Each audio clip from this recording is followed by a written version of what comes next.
بسم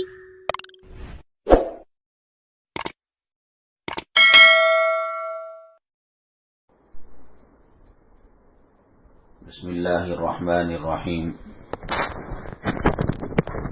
الحمد للہ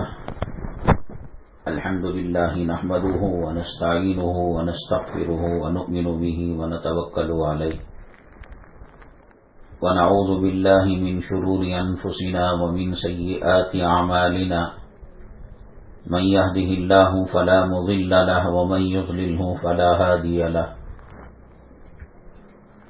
ونشهد أن لا إله إلا الله وحده لا شريك له ونشهد أن سيدنا ومولانا محمدا عبده ورسوله صلى الله عليه وعلى آله وأصحابه وبارك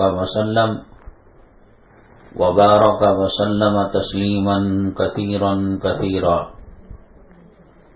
أما بعد فأعوذ بالله من الشيطان الرجيم. بسم الله الرحمن الرحيم.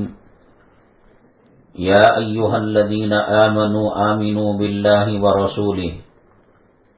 قال النبي صلى الله عليه وسلم جددوا إيمانكم أو كما قال النبي عليه الصلاة والسلام. رب اشرح لي صدري ويسر لي امري واحلل عقدة من لساني يفقهوا قولي. اللهم صل على سيدنا مولانا محمد في اول كلامنا. اللهم صل على سيدنا مولانا محمد في اوسط كلامنا. اللهم صل على سيدنا مولانا محمد في آخر كلامنا. معزز اسلامی خواتین، انسانوں کا مزاج ہے کہ جو آدمی جس لائن کا رہتا ہے اس لائن کی چیزوں کو بہت بہتر وہ جانتا ہے. اس میں اچھا کیا ہے، خراب کیا ہے، ورجنل کیا ہے، ڈپلیکیٹ کیا ہے. بازار کے اندر کپڑا 10 روپے میٹر سے لے کر 15-20 ہزار روپے تک میٹر کا ملتا ہے. جو کپڑوں کی لائن کا آدمی رہتا ہے وہ پہچان لیتا ہے یہ ہلکا کپڑا ہے، یہ بھاری کپڑا ہے، یہ میڈیم کپڑا ہے. ڈریسز بھی فروخت ہوتی ہیں عورتوں کے، خواتین کے، لڑکیوں کے، بچیوں کے. بعض مرتبہ ایسا ہوتا ہے چمک دمک کم قیمت والے کپڑے میں زیادہ ہوتی ہے. یہ جو خواتین بنگڑیاں اور دیگر چیزیں جو پہنتی ہیں سونے کی، گولڈ کی، جو نقلی آرٹیفیشل چیزیں ملتی ہیں جو گجرات اور مہاراشٹر وغیرہ سے آتی ہیں، بعض مرتبہ اس کی چمک دمک اصلی سونے کے مقابلے میں زیادہ ہو جاتی ہے. لیکن جو خواتین اس لائن کی ماہر ہیں، جو مرد سنار ہیں، وہ دیکھتے ہی پہچان لیتے ہیں یہ کھوٹا سکہ ہے، یہ ورجنل سکہ ہے. ہم چونکہ غیر مسلم معاشرے میں رہتے ہیں، جگہ جا بجا ٹی وی، گانے، ناٹک، ڈرامے، پکچر، اور انگریز جب اس ہندوستان پر حکومت کر رہا تھا اس کی کوشش یہی تھی مسلمانوں کے دلوں سے اسلام کی، ایمان کی قدر و قیمت ہٹ جائے، قرآن کی عظمت دل سے نکل جائے، نماز کی کوئی اہمیت نہ رہے، اذان کی کوئی قدردانی نہ رہے.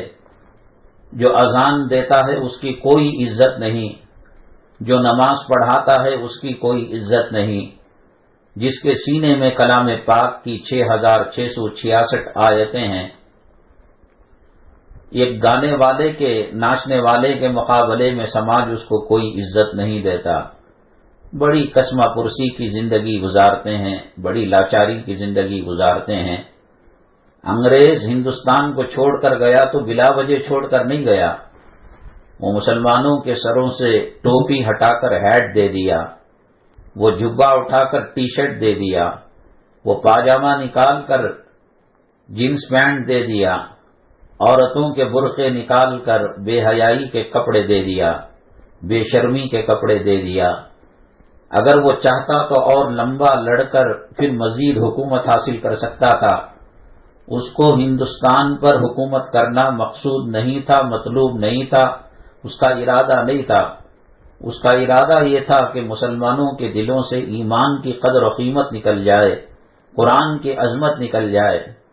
میری مائیں اور بہنیں، سینکڑوں مرتبہ یہ بات کہہ چکا ہوں، شیواجی نگر کے اندر جو گوشا ہاسپٹل ہے وہ اسی لیے بنائی گئی کہ عورت ہاسپٹل نہیں جایا کرتی تھی۔ کینٹونمنٹ ریلوے اسٹیشن کے پاس مشن ہاسپٹل ہے جو عیسائی مشنری کے لوگوں نے بنایا۔ بالخصوص مسلمان عورت جب اس کے اندر ڈیلیوری وغیرہ یا علاج کے سلسلے میں، معالجے کے سلسلے میں جاتی ہے تو ان کے ڈاکٹر جو عیسائی مشنری کے تربیت یافتہ ہیں ایسا ذہن بناتے ہیں، ایسا معاملہ کرتے ہیں کہ درد زیادہ اٹھے اور ڈیلیوری اور ولادت کا وقت نہ ہو۔ پھر اس کے بعد ان کا ذہن بناتے ہیں کہ مریم کے مجسمے کے سامنے قل هو اللہ پڑھ کر آپ موم بتی جلائیں، تمہارا مسئلہ حل ہو جائے گا۔ مسئلہ حل کرنے کے لیے روکتے یہی ہیں انجیکشن ڈال کر، لیکن جب وہ بے قرار ہو جاتی ہے، تڑپ جاتی ہے، خاندان والے بہت مجبور ہو جاتے ہیں تو اس کو راستہ بتایا جاتا ہے کہ مریم علیہ السلام کا جو مجسمہ انہوں نے فرضی بنا رکھا ہے وہاں موم بتی جلائیں، اور صبح میں جو عیسائیوں کا پریئر ہوتا ہے، دعا ہوتی ہے، اس میں شریک ہو جائے۔ جو خاتون علم دین سے وابستہ نہیں رہتی، علماء کی مجلس سے کبھی وابستگی نہیں ہوئی، وہ کر بیٹھتی ہے، اور جب وہ کر جاتی ہے تو پھر اس کے بعد وہ ڈیلیوری کے، ولادت کے اسباب پیدا کر کر آسانی سے مسئلے کو حل کر دیتے ہیں۔ تو وہ جاہل خاتون جس کو قرآن کے ترجمے کا پتہ نہیں، شریعت کے مزاج کا پتہ نہیں، 100 میں یکا دکا کوئی ایسے خاتون ہوتی تھی اس زمانے کے اندر۔ جہالت ضرور تھی، علم ضرور نہیں تھا، لیکن خدا کا خوف تھا، تقویٰ تھا، مردوں کے اندر بھی عورتوں کے اندر بھی، بڑوں کا اکرام اور احترام ہوتا تھا، چھوٹوں پر شفقت ہوتی تھی، چھوٹے بچے بڑوں سے ڈرا کرتے تھے، کانپا کرتے تھے۔ اب جب چپل کا سائز باپ کا بیٹے کا ایک ہو جاتا ہے اور بیٹی اور ماں کا ایک ہو جاتا ہے، وہ ماں باپ کے رشتے ختم کر کر، حرمت والے رشتے ختم کر کر ایک فرینڈلی رشتہ قائم کر لیتے ہیں۔ معلوم نہیں ہوتا یہ ماں بیٹی ہیں، یہ دوستانہ تعلقات کو قائم کیے ہوئے ہیں۔ معلوم ہوتا ہے کہ باپ اور بیٹا ہیں، یہ دوستانہ تعلقات قائم کیے ہوئے ہیں۔ یہ باپ کا اکرام، باپ کا احترام، ماں کا مرتبہ، ماں کا مقام دلوں سے نکال دیا۔ تو جہالت کے باوجود بڑوں کا اکرام ہوتا تھا، احترام ہوتا تھا۔ بچہ کوئی کام نہیں کرتا جب تک کہ ماں سے پوچھ نہ لے، باپ سے پوچھ نہ لے، نہ کاروبار شروع کرتا۔ اب تو زندگی کا جو سب سے بڑا مرحلہ شادی کا مرحلہ ہے، وہ مرحلے میں خود پاپڑ بیل کر بہو کو لے کر آتا ہے۔ بعض مرتبہ وہ اسلام والی نہیں ہوتی، ایمان والی نہیں ہوتی، بعض مرتبہ مسلمان بھی ہو۔ اب ظاہر سی بات ہے کہ ماں باپ کی مرضی کے بغیر کالج کے اندر اور یونیورسٹی کے اندر، اسکولوں کے اندر جو محبت کرے، ان کو ایمان کا کہاں پتہ چلتا ہے، اسلام کا کہاں پتہ چلتا ہے۔ خدا کا خوف اگر کرتے اور اللہ کا ڈر اگر ہوتا تو یہ کام نہیں کرتے تھے۔ بہرحال انہوں نے مرتد بنانے کے لیے عیسائی مشنریز اسکولوں کو قائم کیا اور عیسائی مشنریز ہاسپٹل کو قائم کیا۔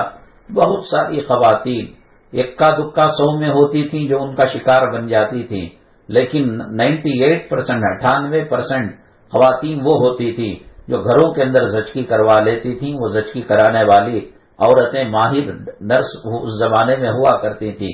1.5 روپے میں، 2 روپے میں مسئلہ حل ہو جاتا۔ بعض مرتبہ زچہ مر جاتی، بعض مرتبہ بچہ مر جاتا۔ ایسے میں فرزے ٹاؤن کے اندر جو مسجد ہے، سیٹوں کی مسجد، اسماعیل نام ہے غالباً ان کا، سیٹ صاحب تھے، انہوں نے، ان کے اچھے تعلقات تھے کاروباری انگریزوں سے۔ انہوں نے کہا ہماری قوم کی عورتیں مر رہی ہیں ڈیلیوری کے وقت اور بچوں کے جنازے نکل رہے ہیں، وہ مشن ہاسپٹل جانا گوارا نہیں کرتے، وہ غیر ڈاکٹر کو ہاتھ دے کر نبض پکڑانا گوارا نہیں کرتے۔ اللہ کے راستے میں جان دے دینا گوارا ہے، لیکن زندگی کو بچانے کے لیے اپنی طہارت کا، اپنی پاکیزگی کا، اپنے حجاب کا، اپنے پردے کا سودا کرنے تیار نہیں۔ تو تب انگریز حکومت نے ان کو اجازت دی کہ آپ ہاسپٹل بنیے گا۔ اس کا نام گوشا ہاسپٹل تھا۔ ماں باپ کا اکرام احترام سب اب داؤ پر لگ چکا ہے۔ اللہ کے نبی صلی اللہ علیہ وسلم نے فرمایا باپ کے چہرے کو محبت سے دیکھنا حج مبرور کا ثواب ملتا ہے۔ کیا مقام ہوگا باپ کا کیا مقام ہوگا، مرتبہ ہوگا باپ کا، کہ اللہ کے نبی صلی اللہ علیہ وسلم نے فرمایا کہ صحابی نے پوچھا اگر دن میں 70 مرتبہ باپ کے چہرے کو محبت سے دیکھے، شفقت سے دیکھے اور دل لگا کر دیکھے، اللہ کے نبی صلی اللہ علیہ وسلم نے فرمایا اللہ کے خزانے میں کوئی کمی نہیں، 1000 مرتبہ اور 10,000 کتنی مرتبہ نیک ارادے سے دیکھو گے اللہ حج مبرور کا ثواب مرحمت فرمائیں گے۔ حج مبرور کا ثواب گھر بیٹھے نہیں مل جاتا، باپ کا کیا درجہ ہوگا۔ اللہ کے نبی جناب محمد الرسول اللہ صلی اللہ علیہ وسلم نے فرمایا باپ جنت کا دروازہ ہے، اور ماں کے بارے میں تو کتنا فرمایا، ساری زندگی اگر کوئی مونڈے پر بٹھا کر اللہ کے کعبے کا طواف کرتے رہے، کراتا رہا بیٹا، اور حج کراتا رہا، عمرہ کراتا رہا، اللہ کے نبی صلی اللہ علیہ وسلم نے فرمایا، علماء نے بیان کیا ہے کہ ماں بچے کو پیدا کرتے وقت جو ایک آہ نکلتی ہے، جو درد کی وجہ سے چیختی ہے، ساری عمر عمرہ کرانے سے، طواف کرانے سے، ہر حج کے سیزن میں حج کرانے سے ایک آہ کا بھی حق ادا نہیں ہوتا۔ اب وہ سب جو ہے وہ حرمتیں، وہ ماں کا مرتبہ، وہ باپ کا مقام، بڑے بھائی کا مقام، چچا کا مقام، اللہ کے نبی صلی اللہ علیہ وسلم نے فرمایا خالہ ماں کی طرح ہے، چچا باپ کی طرح ہے۔ اب صرف نوٹوں کو گنا جاتا ہے، اس کے پاس دولت ہے، اس کے پاس روپیہ ہے، اس کے پاس پیسہ ہے، تو دنیا داری کے اندر ملوث کر کر انگریز ایک راستہ بتا کر مسلمانوں کی شرم و حیا کی چادر کو کھینچ کر نوجوانوں کو ڈرگس میں لگا کر، نشے میں لگا کر، شراب کی لت میں لگا کر، ہمارے جو ہے لکسندرا کے اندر لال جی نگر میں چہارشنبے کو اجتماع ہوتا تھا۔ اب ذرا دور گھر ہونے کی وجہ سے وہ سلسلہ ٹوٹ گیا ہے۔ حاجی کریم اللہ صاحب اللہ غریق رحمت کرے اس پر بہت محنت کرتے تھے، اور خواتین کی بڑی اصلاح ہوتی تھی۔ حضرت پرانے زمانے کے تھے تو فرمایا کرتے تھے کہ لوگوں کو ڈرگس کا، شراب کا، نشے کا تو دور کی بات، چائے کا پتہ نہیں تھا۔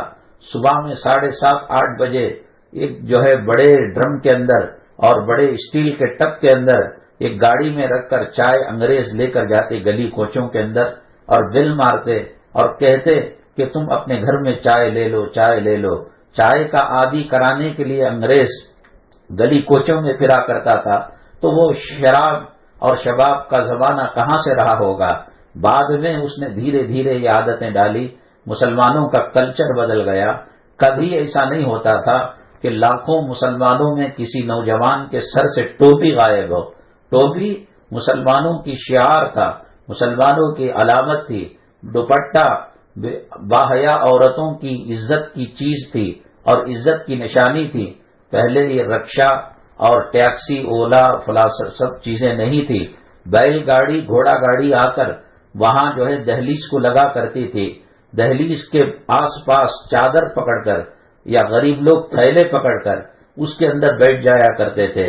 ہوا کے لیے اور روشنی کے لیے ایک چھوٹا سا چوکور روشن دان ہوتا تھا، اس میں سے اگر کوئی بچی جھانک لیتی اور کسی بچی کی نگاہ پر باہر والا دیکھ لیتا تو پھر اس کے گھر رشتے نہیں جایا کرتے تھے۔ ضرور مدارس عربیہ نہیں تھے، مفتیان کرام نہیں تھے، علماء کرام نہیں تھے، اور گلی گلی محلہ محلہ مفتیان اور مسائل بتانے والے نہیں تھے۔ یوٹیوب کے اندر یوٹیوب ہی نہیں تھا، اور جو ہے میسج والا معاملہ اور موبائل والا معاملہ نہیں تھا۔ خدا کا خوف تھا، خدا کا ڈر دلوں کے اندر تھا۔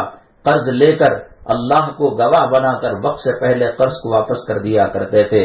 اسلام مسلمان دشمن، یہود و نصارہ، عیسائی، انگریز اس بات کے اندر کامیاب ہو گئے کہ آپ گلی کے اندر کھڑے ہو کر کبھی بالکونی سے دیکھیے گا کہ کس کے کتنے سروں پر جو ہے ٹوپی رہتی ہے، کتنوں کے چہروں پر داڑھی رکھتی ہے۔ داڑھی فرعون رکھا ہوا تھا، ابو جہل رکھا ہوا تھا، ابو لہب رکھا ہوا تھا، ادبا رکھا ہوا تھا۔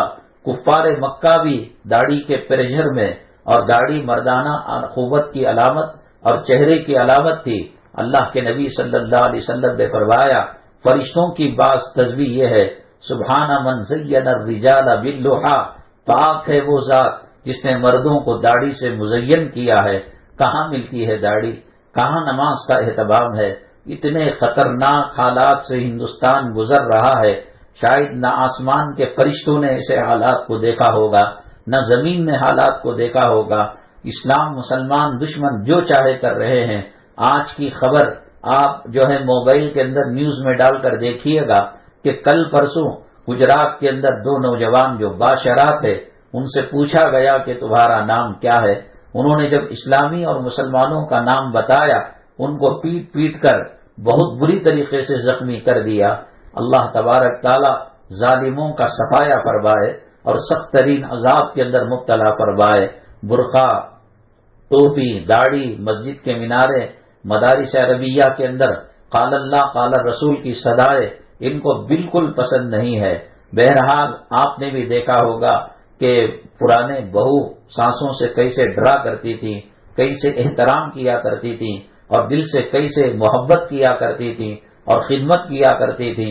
یہ رشتے ناطے ختم ہو گئے۔ اللہ کے نبی صلی اللہ علیہ وسلم نے فرمایا، رشتے ناتوں کے سمبند کو، تعلق کو حدیث کی زبان میں صلہ رحمی کہا جاتا ہے۔ اللہ کے نبی صلی اللہ علیہ وسلم نے فرمایا، صلہ رحمی عرش سے ٹنگی ہوئی ہے، جو اللہ کا عرش ہے وہاں پر اٹکی ہوئی ہے۔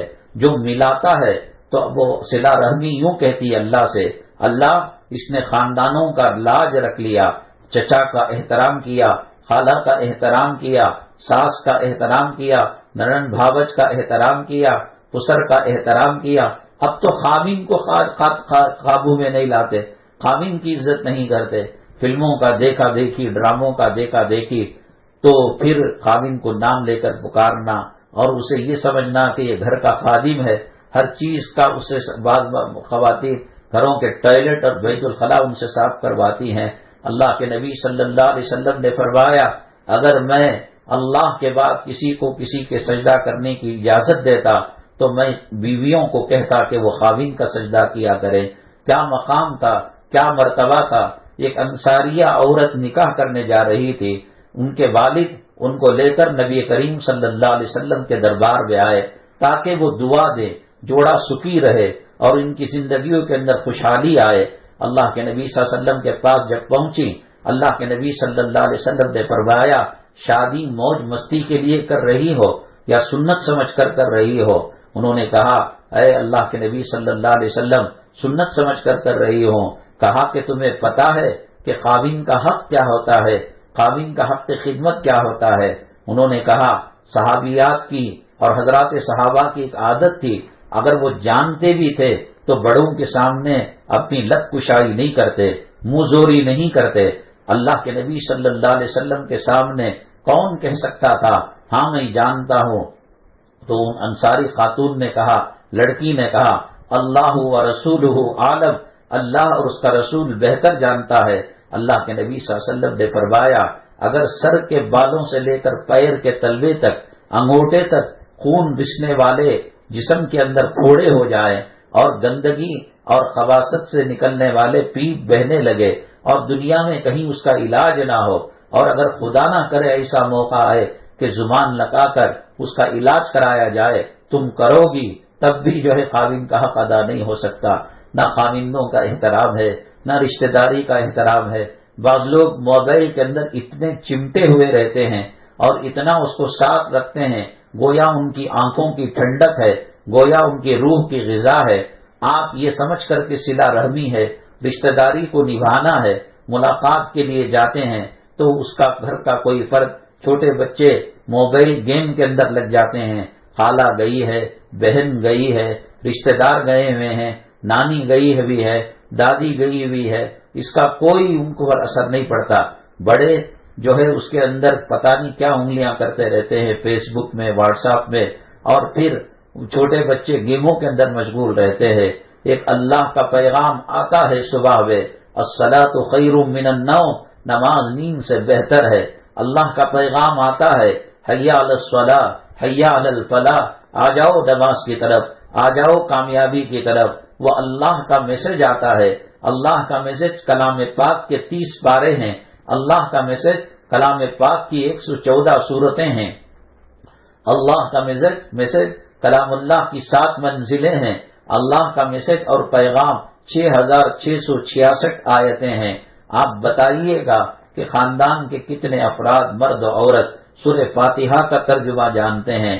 اللہ کا میسج اس عالم میں آئے ہوئے 1400 سال کا عرصہ گزر گیا، موبائل کے اندر سلام پھیرا، السلام علیکم ورحمۃ اللہ، السلام علیکم ورحمۃ اللہ، فوراً موبائل اٹھایا، کہا کہ واٹس ایپ میں کیا میسج ہے، فیس بک میں کیا میسج ہے۔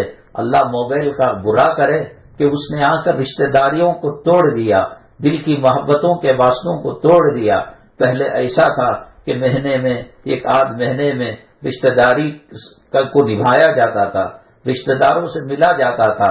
اللہ کے عرش سے ٹنگی ہوئی جو صلہ رحمی ہے، جو رشتہ داری ہے، وہ یوں کہتی ہے، اے اللہ جس نے مجھے ملایا وہ تجھ سے ملا دے، اور جس نے اس کو کاٹا ہے، ماں اور بیٹوں کے درمیان تفرقہ، بیوی بچوں کے درمیان اور تفرقہ، خاوند اور بیوی کے درمیان جھگڑے، رشتہ داریوں کو جس نے توڑا ہے وہ صلہ رحمی کہتی ہے، اللہ اس نے مجھے توڑ دیا، تیری رحمت سے اس کو توڑ دے۔ نماز پڑھنے کا نام عبادت نہیں ہے، بہت ساری چیزیں عبادت ہیں، رشتہ داری کو نبھانا، مریضوں کی عیادت کرنا، اخلاق کے ساتھ غیروں کے ساتھ پیش آنا، بچوں کو دین کے راستے پر لگانا، یہ سب صلہ رحمی ہے۔ علماء نے لکھا ہے، حدیث میں آیا ہے کہ شیطان اپنی مجلس، جیسے ہم یہاں پر مدنی منزل میں اپنی مجلس ہفتے کے دن 3:30 بجے لگاتے ہیں، شیطان اپنی مجلس سمندر کے اوپر لگاتا ہے اور تمام دنیا کے نمائندوں کا جوڑ کرتا ہے، ہندوستان سے بھی جاتے ہیں، پاکستان سے بھی جاتے ہیں، برما سے بھی جاتے ہیں، سعودی عربیہ سے، قطر سے، کویت سے، دوحہ سے، ساری دنیا کے نمائندے وہاں اس مجلس میں حاضر ہوتے ہیں۔ جو بڑا شیطان ہوتا ہے ان کا مکھیا، وہ پوچھتا ہے، حاجی سنائیے، آپ اپنے اپنے کارناموں کو سنائیے۔ کوئی کہتا ہے ایک آدمی نماز کو جا رہا تھا، میں نے اس کو نماز سے دور کر دیا اور یہ وہم اس کے دل میں ڈال دیا کہ گھر کے اندر کوئی مہمان ارجنٹ آیا ہوا ہے، یا گیس کھلا رکھ کر آ گیا ہے، یا گیس کا چولہا ایسے ہی جلتا ہوا، یا گیزر کو آن کر کے آ گیا ہے، میں نے اس کے دل میں وسوسے ڈال کر نماز سے دور کر دیا۔ جو مکھیا امیر شیطان ہوتا ہے وہ کہتا ہے کہ بیٹھ جا بیٹھ جا، کوئی کہتا ہے کہ روزے سے روکا، تو کہا کہ بیٹھ جا، اور کوئی کہتا ہے کہ میں نے عورت کو پردے سے روکا، وہ کہتا ہے کہ بیٹھ جا۔ ایک چھوٹا سا شیطان تھا، وہ کٹی شیطان جس کو کہتے ہیں، وہ خاموش بیٹھا ہوا تھا، اپنے امیر صاحب کی طرف متوجہ نہیں تھا۔ اس نے سوچا کہ لوگ کو حج سے روکا گیا تو امیر صاحب نے اس کو مانا نہیں، نماز سے روکا، پردے سے روکا، اور فلاں فلاں بے حیائی کے سیریل دکھایا۔ امیر صاحب نے کہا کوئی کارنامہ نہیں ہے۔ تو اس کے بعد امیر صاحب نے کہا کٹی شیطان سے، چھوٹے شیطان سے، بھائی تم بھی تو کچھ بتاؤ کہ تمہاری کیا کارگزاری ہے، کہ تم نے کیا کارنامہ انجام دیا۔ اس نے کہا میں کیا بتاؤں، بڑے بڑے شیاطین حج میں رکاوٹ ڈالے اور دین میں رکاوٹ ڈالے، تلاوت میں رکاوٹ ڈالے، نماز روزے میں تو مانا نہیں، میرے پاس تو چھوٹا سا ایک کام ہے، اس کا کیا، پھر بھی بتا، تو شیطان ہے تو کچھ تو کرے گا۔ کٹی شیطان کہنے لگا کہ میاں بیوی کے اندر میں نے جدائی ڈال دی، طلاق کی نوبت آ گئی، خلا کی نوبت آ گئی۔ اللہ کے نبی صلی اللہ علیہ وسلم نے فرمایا ثلاث جدہن جد وہزلہن جد، 3 چیزیں ایسی ہیں جن کا سچ بھی سچ ہے اور جن کا مذاق بھی سچ ہے۔ آپ گھر کے اندر ایسا ماحول پیدا نہ کرے، ایسا ماحول کریٹ نہ کرے۔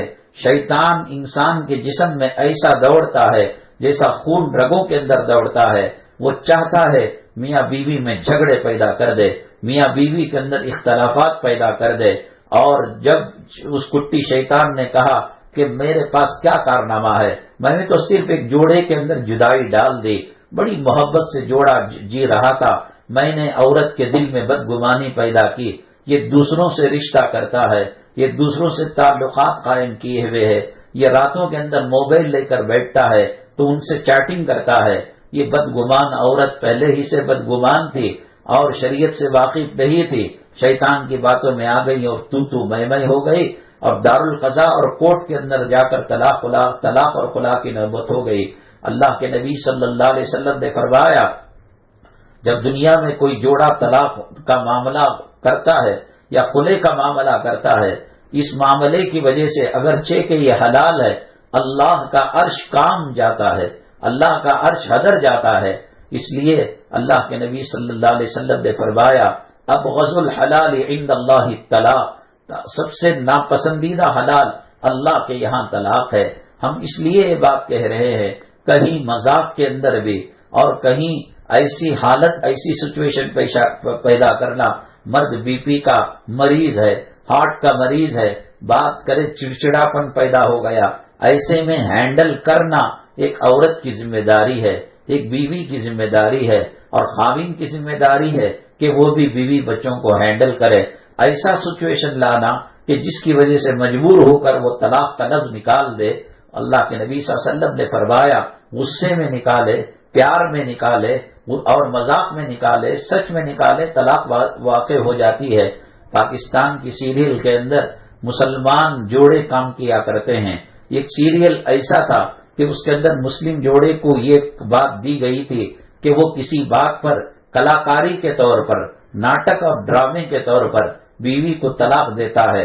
وہ ایک صرف سیریل تھا، لیکن اپنی بیوی کو مذاق میں یا سیریل کے طور پر یا ڈرامے کے طور پر طلاق دینے کی وجہ سے تمام پاکستان کے علماء اور تمام دنیا کے علماء نے کہا کہ اس کی بیوی پر طلاق پڑ گئی۔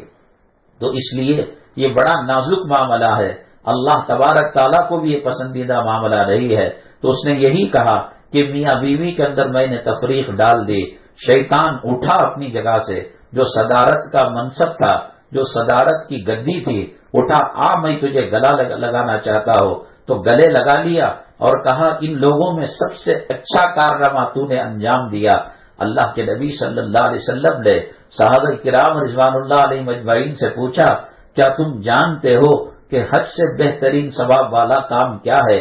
روزے اور عمرے اور نماز، صدقہ، خیرات، اس سے بہتر کام کیا ہے؟ میں نے بتایا حضرات صحابہ کرام رضوان اللہ علیہ مجمعین کا مزاج ہے کہ وہ یہی کہتے تھے، اللہ و رسولہ عالم، اللہ اور اس کا رسول بہتر جانتا ہے۔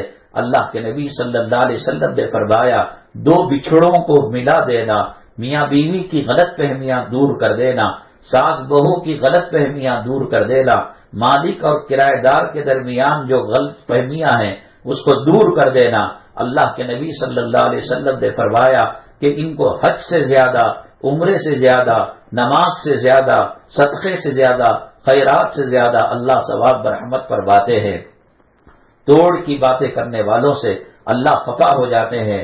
حضرت فرید الدین گن شکر رحمت اللہ علیہ سفر کر کے جا رہے تھے، راستے میں گاؤں پڑا، انہوں نے سوچا کہ یہاں چلے نماز پڑھ لیں۔ گاؤں کے لوگوں نے پہچان لیا کہ فرید الدین گن شکر اللہ کے ولی ہے، اللہ کے بزرگ ہے، ان سے ملاقات کرنی چاہیے اور ان سے دعائیں لینی چاہیے۔ تو جا کر لوگ جو ہے ان سے مصافحہ کیے۔ اس گاؤں کے اندر قینچی وہ بنانے والے کاریگر بہت مشہور تھے اور بہت بڑھیا اور بہترین کوالٹی کی قینچی بنائی جاتی تھی۔ اب گاؤں کے اندر جو چیز مشہور ہے وہی تو دی جائے گی۔ بھائی آگرہ کا پیٹھا ہے اور جو ہے کسی ہاپوڑ کے پاپڑ ہیں، یہ سب اپنی اپنی جگہ کی مشہور چیزیں ہیں اور ان کے اندر کوئی خاصیت بھی رہتی ہے۔ ناگپور کی نارنگی ہے، ہم ایک مرتبہ پروگرام کے لیے گئے، میزبان گھمانے کے لیے ہمیں لے گئے، راستے میں جو منڈی پڑی وہاں انہوں نے ہمیں جو ہے نارنگی دی۔ ہم نے کہا اس کو ڈھو کر کہاں ڈھوتے پھریں گے ہم، ہوائی جہاز میں جو ہے پھر اس کا کرایہ، حضرت کھا کر تو دیکھیے۔ تو پھر جو کھایا تو پتا چلا کہ رسگلہ اور جامن اس کے سامنے فیل ہے۔ اللہ نے ایک ایک جگہ ایک ایک چیز رکھی ہے، کہیں زعفران کو رکھا ہے، کہیں پھولوں کو رکھا ہے، اور کہیں اللہ تبارک تعالیٰ نے کسی اور چیز کو رکھا ہے، خاصیتیں ہوتی ہیں۔ تو اللہ کے نبی صلی اللہ علیہ وسلم نے فرمایا دو بچھڑوں کو ملا دینا سب سے بڑا ثواب کا کام ہے۔ جھوٹ پر قرآن نے لعنت برسائی ہے۔ انسان چوری کرتا ہے مسلمان، اور بدکاری کرتا ہے اور قتل کرتا ہے، لعنت نہیں ہے، ان کی سزاؤں کو بیان کیا گیا ہے۔ لیکن اللہ تعالیٰ نے کلام پاک کے اندر کہا الا لعنت اللہ علی الکاذبین، جھوٹ بولنے والوں پر خدا کی لعنت ہو، یہ بات قرآن پاک نے کہی ہے۔ لیکن ایک جھوٹ ایسا ہے کہ اس جھوٹ پر اللہ تعالیٰ اجر مرحمت فرماتے ہیں، ثواب مرحمت فرماتے ہیں۔ میاں بیوی کے اندر لڑائی ہو گئی، ماں باپ اور اولاد کے درمیان جدائی ہو گئی، بیوی میکے چلی گئی، خاوند اپنی جگہ پر ہے، تو بیچ میں ایک شخص آیا، کہا کہ بھئی بیگم کو بلا لیتے، آپ جو آپ کا گھر بھابھی صاحبہ نہ ہونے کی وجہ سے سونا سونا لگ رہا ہے، عورت گھر کی زینت ہوتی ہے، گھر کا چراغ ہوتی ہے، گھر کا نور ہوتا ہے۔ اللہ کے نبی صلی اللہ علیہ وسلم نے عورتوں کے حقوق بیان کیے ہیں۔ وہ کہنے لگا کہ بڑی ظالم ہے عورت، وہ کھانا وقت پر نہیں دیتی، بچوں کو گالیاں دیتی، الٹا سیدھا اس نے بتا۔ اور اس کے بعد پھر وہ گیا، وہ لڑکی کے جو والد تھے وہ اس کے دوست تھے، کہنے لگا ابھی ابھی میں ظہر کے بعد یا عصر کے بعد آپ کے داماد جی سے مل کر آیا، وہ کھانا نہیں کھا رہے ہیں، وہ چائے نہیں پی رہے ہیں، وہ صرف سگریٹ سلکا کر جو ہے ایک کے پیچھے ایک پی رہے ہیں۔ میں نے کہا کہ آپ سگریٹ کیوں پیتے ہیں، اتنا پینے کی آپ کی عادی نہیں ہے؟ تو وہ کہنے لگے بیوی کی جدائی کا غم ستا رہا ہے، حالانکہ مست مولا بنے ہوئے ہیں، بیوی کے کیا حقوق ہیں شریعت کے اعتبار سے جانے ہوئے نہیں ہیں، لیکن انہوں نے جھوٹ کہا کہ آپ کے بغیر نہ سو پا رہے ہیں، ہمیشہ رو رہے ہیں، موبائل کے اندر ڈسپلے میں آپ کی تصویر ڈال کر وہ دعا اللہ سے کر رہے ہیں اللہ اس کو لوٹا دے، گھر کی زینت بنا دے۔ پھر اس کے بعد خاوند ملا، خاوند جو ان کا دوست تھا، کہا کہ کیا ہوا جو آپ گئے تھے میرے بیگم کے گھر، بری حالت ہے، ایڈمٹ کرنا باقی ہے، آئی سی یو کے اندر داخل کرنا باقی ہے، بس روئی جا رہی ہے، روئی جا رہی ہے، نہ روٹی پسند ہے، نہ کھانا پسند ہے، نہ فروٹ لایا جاتا اس کو، نہیں میرا خامن کہہ رہی ہے۔ حالانکہ یہ جھوٹ کا معاملہ تھا، لیکن ایسا جھوٹ جو عام جھوٹ کے مقابلے میں اللہ اجر مرحمت فرماتے ہیں، ثواب مرحمت فرماتے ہیں، جہاں اللہ نے کلام پاک میں فرمایا الا لعنت اللہ علی الکاذبین، آگاہ ہو جاؤ اللہ کی لعنت جھوٹے لوگوں پر ہے۔ لیکن یہ جھوٹ اللہ کو اتنا ہزاروں سچ کے مقابلے میں پسندیدہ ہے۔ انسان جو غیبت کرتا ہے، غیبت سمجھتے ہیں آپ کہ جو ہے بہو ساس کی غیبت کرتی ہے، اپنے ماں باپ کے یہاں میکے جا کر یوں کہتی ہے میری ساس میرے ساتھ یہ معاملہ کرتی ہے، میری ساس کے اندر اتنی بیماریاں ہیں، میری ساس یہ گناہ کرتی ہے، نماز نہیں پڑھتی ہے۔ قرآن شریف کہتا ہے ایحب احدکم ان یاکل لحم اخیہ میتا فکریہتمہ، کیا تم میں کا کوئی آدمی پسند کرتا ہے کہ مرے ہوئے بھائی کا گوشت کھائے؟ میری مائیں اور بہنیں، آج جو عام طور سے جسمانی بیماریاں آ رہی ہیں اور ایک کے بعد ایک بیماری قطار میں کھڑے ہو کر، لائن میں کھڑے ہو کر انسان کی زندگی کو تباہ کر رہی ہے، برباد کر رہی ہے، یہی غیبت کی وجہ سے، چغلخوری کی وجہ سے۔ غیبت کے بارے میں یہی بات ہے کہ ہاں وہ باتیں اس کے اندر ہیں، وہ نماز نہیں پڑھتی ہے، سر پر دوپٹہ نہیں رکھتی ہے، اور بہوؤں کو اور گھر میں گالی کا ماحول بنا رکھا ہے۔ یہ سچ تو ہی ہے، یہ سچ بات اپنے باپ کو بتا رہی ہے، بہو اپنی اماں کو بتا رہی ہے، لیکن ایسا سچ جس سے کسی کی انسان کی عزت کے اندر فرق ہو اور اس کے مقام و مرتبے میں فرق ہو، حالانکہ وہ چیزیں اس کے اندر موجود ہیں۔ اس سچ پر اللہ کا عذاب ہے، اس جھوٹ پر اللہ تعالیٰ کی رحمت ہے جس سے دو دلوں کو ملایا جائے۔ غیبت جو چیز ہوتی ہے وہی کہا جاتا ہے، اور اگر وہ چیز نہیں ہے اس میں اور پھر کہا جا رہا ہے، اس کو سورہ نور کے اندر بہتان کہا گیا ہے۔ بہتان جھوٹی چغلخوری کرنا اور غیبت اصلی چغلخوری کرنا، تو غیبت کے اندر سچ ہی تو کہا جاتا ہے، لیکن یہ سچ اللہ کو پسند نہیں جس سے دلوں کے اندر توڑ آ جائے۔ فرید الدین گن شکر رحمت اللہ علیہ علاقے کے اندر قینچی مشہور تھی، ان کو دیا گیا، حضرت نے کہا یہ قینچی کاٹنے والی چیز ہے، ملانے والی چیز سوا اور سوئی ہے، آپ مجھے تحفے کے اندر وہ دو۔ ہمارے بڑے، ہمارے بزرگان دین دلوں کو ملانے کا کام کیا کرتے تھے۔ میری مائیں اور بہنیں، جس لائن کی جو عورتیں رہتی ہیں اور جس مزاج کے جو مرد حضرات رہتے ہیں وہی پہچانتے ہیں۔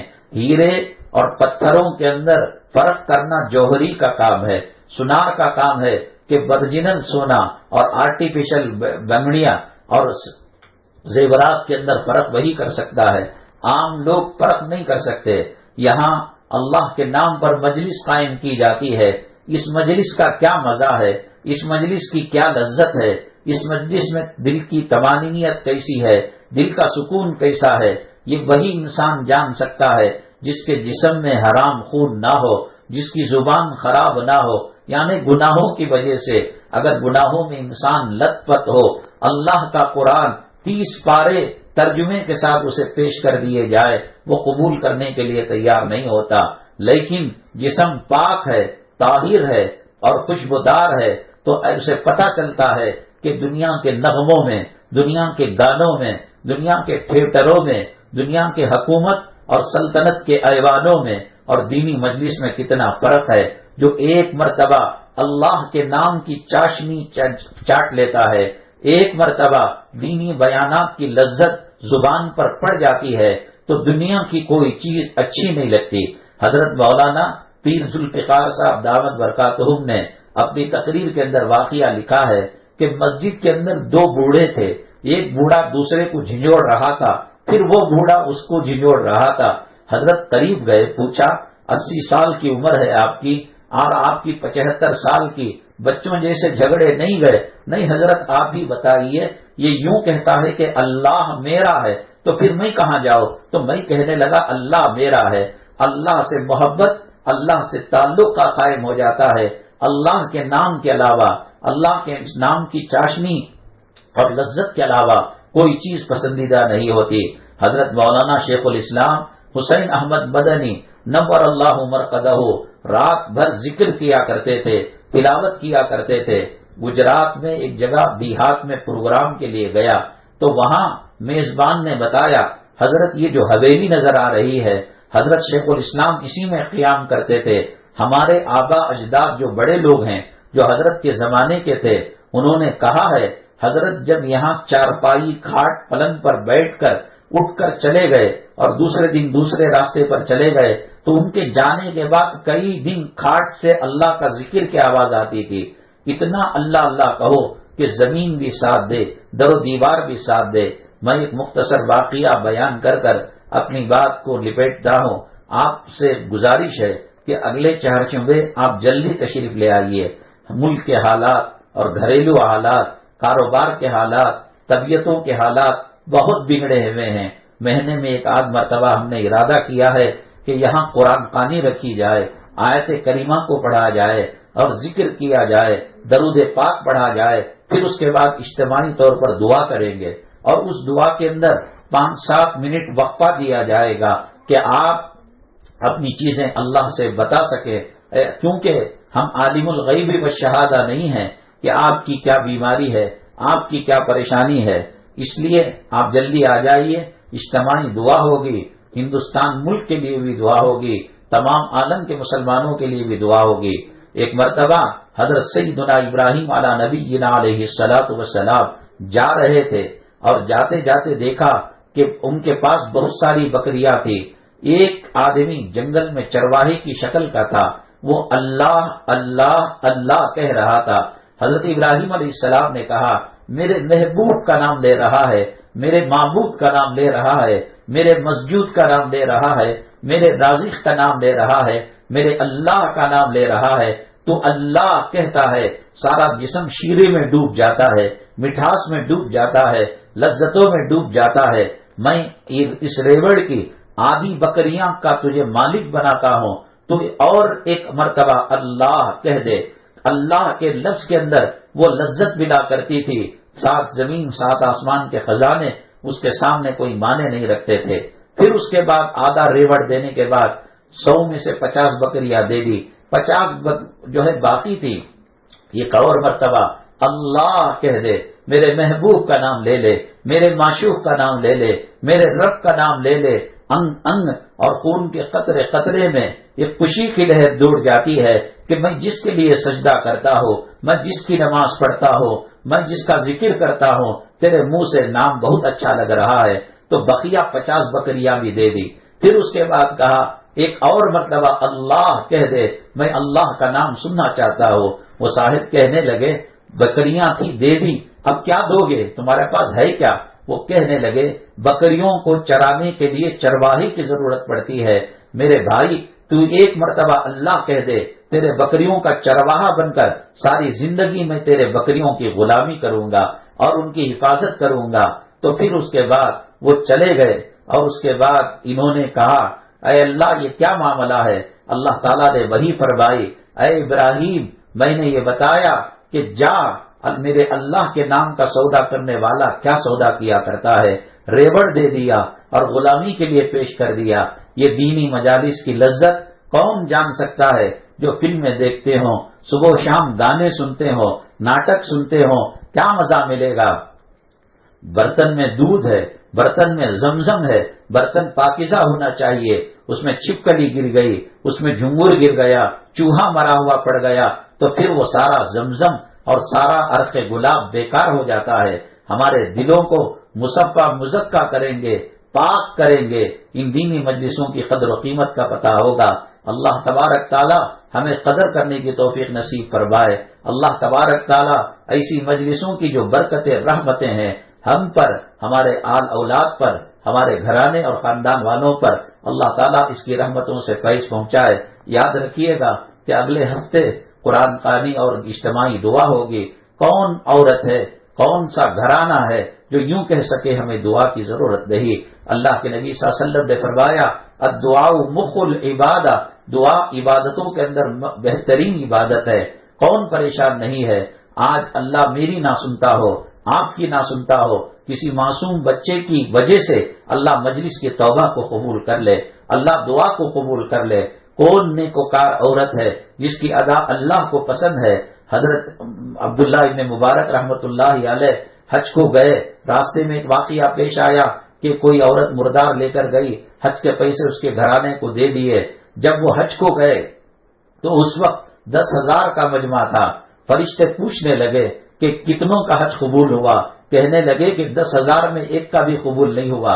پھر اللہ تعالیٰ نے عبداللہ ابن مبارک کی دعاؤں کے صدقے میں، اور حالانکہ آئے نہیں، ان کے اخلاص کے صدقے میں 10,000 حاجیوں کے حج کو قبول کر لیا۔ ہم گنہگار ہوں گے، کوئی اور گنہگار ہوگا، لیکن کوئی اللہ کا پسندیدہ اور محبوب بندہ اور بندی ہوں گی، ان کے صدقے میں اللہ تعالی ہماری دعاؤں کو قبول کر لے گا۔ اللہ تبارک تعالی ہمیں قدر کرنے کی توفیق نصیب فرمائے، اللہ ہماری دعاؤں کو قبول فرمائے۔ الحمدللہ رب العالمین والصلاة والسلام علی سید المرسلین وعلی آلہ وصحبہ اجمعین ومن تبعهم بإحسان إلى يوم الدين۔ اللهم ارحم امة محمد صلی اللہ علیہ وسلم، اللهم اصلح امة محمد صلی اللہ علیہ وسلم، اللهم فرج عن امة محمد صلی اللہ علیہ وسلم۔ سبحان ربك رب العزة عما يصفون وسلام على المرسلين والحمد لله رب العالمين۔